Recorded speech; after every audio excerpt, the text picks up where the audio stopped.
নমস্কার, আপনারা দেখছেন জেলা বার্তা। আপনাদের সঙ্গে আমি শান্তিপ্রিয়া। বিস্তারিত। ডাক্তারের বিরুদ্ধে অশ্লীল ছবি তোলার অভিযোগ বোলপুরে। রাতের শান্তিনিকেতন সুরক্ষিত নয় মহিলাদের জন্য। পর্যটকদের অশ্লীল ছবি তোলার অভিযোগ ডাক্তারদের বিরুদ্ধে। দাঁড়িয়ে থাকা মহিলা পর্যটকদের অশ্লীল ছবি তোলার অভিযোগ ডাক্তারের বিরুদ্ধে শুরু হয় বিক্ষোভ। সঙ্গে সঙ্গে এলাকায় চাঞ্চল্য ছড়িয়ে পড়ে। কলকাতা থেকে আগত নাচের একটি গ্রুপ শান্তিনিকেতনে এসেছিল ঘুরতে। রাতে কেনাকাটার সময় ডাক্তারের বিরুদ্ধে অভিযোগ অশ্লীল ছবি তোলার। কেন ছবি তুললেন এই প্রশ্ন করা হলে প্রথমে অস্বীকার করেন ওই ডাক্তার। পরে প্রকাশ্য রাস্তায় হেনস্থা শিকার হয় পর্যটকদের সামনে ক্ষমা চান বোলপুর মহকুমা হাসপাতালের ডাক্তার।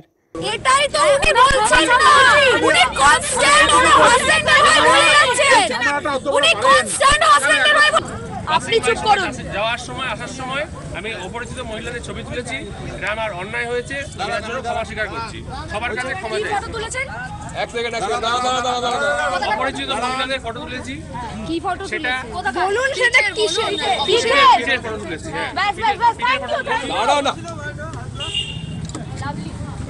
সেটা আমার অন্যায় হয়েছে এবং ভবিষ্যতে আর এই জিনিস হবে না। আপনি কি করেছিলেন?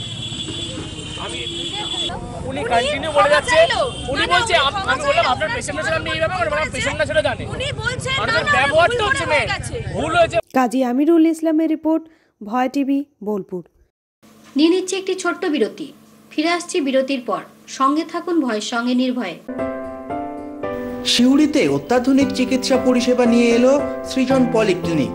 ওষুধের দোকান সহ অত্যাধুনিক মানের প্যাথোল্যাব, কম্পিউটার তথা অত্যাধুনিক মেশিনে রক্ত, মল, মূত্র ও থাইরয়েড পরীক্ষার সঙ্গে এখানে রয়েছে বিশিষ্ট চিকিৎসকদের বসার চেম্বার। রোগীদের স্বাচ্ছন্দ্যের কথা ভেবে সম্পূর্ণরূপে এসি নিয়ন্ত্রিত সৃজন পলিক্লিনিকে রয়েছে বসার সুবন্দোবস্ত, বিশুদ্ধ পানীয় জল ও টয়লেটের ব্যবস্থা। এখানে বসছেন সিউড়ি সদর হাসপাতালের বিশেষজ্ঞ চিকিৎসক সহ অন্যান্য শহর ও হাসপাতালের বিশিষ্ট চিকিৎসকরা। সৃজন পলিক্লিনিক ও প্যাথোল্যাব, সিউড়ি, বীরভূম।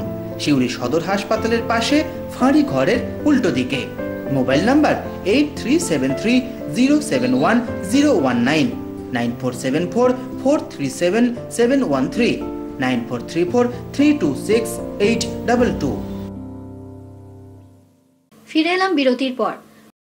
বীরভূম জেলার সভাধিপতি কাজল শেখ সাংবাদিকের মুখোমুখি। অনুব্রত মণ্ডলের পদ নিয়ে বিস্ফোরক কাজল শেখ। বীরভূমে অনুব্রত মণ্ডলের দায়িত্ব বৃদ্ধি নিয়ে জল্পনা তুঙ্গে।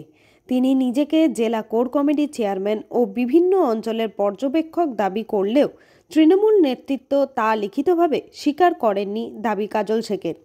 সভাধিপতি কাজল শেখ স্পষ্ট জানিয়েছেন, এই দাবির কোনো সত্যতা নেই। মুখ্যমন্ত্রী জেলার দায়িত্বে রয়েছেন।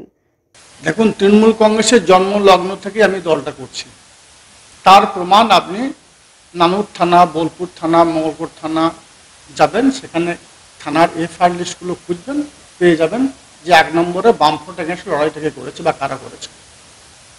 সর্বদা তখন থেকে তৃণমূল কংগ্রেসের দলের রাজ্য স্তর থেকে কোনো কাউকে কোনো জায়গায় যখন অধিষ্ঠিত করা হয়, সেটা কোর কমিটির চেয়ারপারসন বলুন, কোর কমিটির আহ্বায়ক বলুন, বা কোনো জায়গার অবজারভার হিসেবে দায়িত্ব দেওয়া বলুন, প্রত্যেকটি বিষয় লিখিত করা আছে। এই যে বিষয়গুলো বলছে, কোনো সময় আমাকে কোর কমিটির চেয়ারপারসন করা হয়েছে, কোনো সময় কোর কমিটি অবজারভার করা হয়েছে, কোনো সময় 3-4টে বিধানসভা দায়িত্ব দেওয়া হয়েছে। এগুলো যে বলছেন, আমার মনে হয় এর সত্যতা আছে বলে মনে হয় না। কারণ যতক্ষণ পর্যন্ত রাজ্য থেকে কোনো লিখিত অর্ডার, নির্দেশ আমাদের কাছে না আসবে, এগুলোকে আমরা বিশ্বাস করি না। আমার যেটুকু জানা আছে, আমাদের মাননীয় মুখ্যমন্ত্রী মাননীয় মমতা বন্দ্যোপাধ্যায় তিনি স্বয়ং বীরভূম জেলার দায়িত্বে আছেন। যতক্ষণ পর্যন্ত নিজের মুখে তিনি না বলবেন বা আমাদের রাজ্য সভাপতি সুব্রত বক্সী না বলবেন যে বীরভূম জেলার দায়িত্ব থেকে মমতা বন্দ্যোপাধ্যায় সরে গেল, ততক্ষণ পর্যন্ত আমাদের নেত্রী মমতা বন্দ্যোপাধ্যায় স্বয়ং বীরভূম জেলার দায়িত্বে আছেন বলে আমরা মনে করি। তাছাড়াও উনি যে 2 বছর ছিলেন না, সে 2 বছর 23-এ নির্বাচন, 24-এ নির্বাচন কোর কমিটি করেছে। বীরভূম জেলায় একটা বোমাবাজি, গুলিবাজি হয়নি। আবার বীরভূম জেলায় বিশৃঙ্খলা শুরু হয়েছে। কেন হয়েছে, কি জন্য হয়েছে জানি না। তো এটা না হয় উচিত বলে মনে করি। শুধু বীরভূম নয়, আউসগ্রাম, মঙ্গলকোট যদি দেখেন, প্রত্যেকটি বিধানসভা এরিয়ায় নিজেদের মধ্যে একটা অন্তর্দ্বন্দ্ব শুরু হয়েছে, যেটা 23 বা 24 এই 2 বছর ছিল না। কেন হয়েছে কী জন্য হয়েছে জানি না, এগুলো না হয় উচিত বলে মনে করি। আর মানুষকে ভুল না বুঝিয়ে মমতা বন্দ্যোপাধ্যায় আমাদের নেত্রী, মমতা বন্দ্যোপাধ্যায় ছাড়া দ্বিতীয় কোনো নেতা বা নেত্রী নেই, এটা সবাইকে সুস্পষ্ট করা দরকার। কাজী আমিরুল ইসলামের রিপোর্ট, ভয় টিভি, বোলপুর। আজকে জেলা বার্তা এই পর্যন্তই। নমস্কার।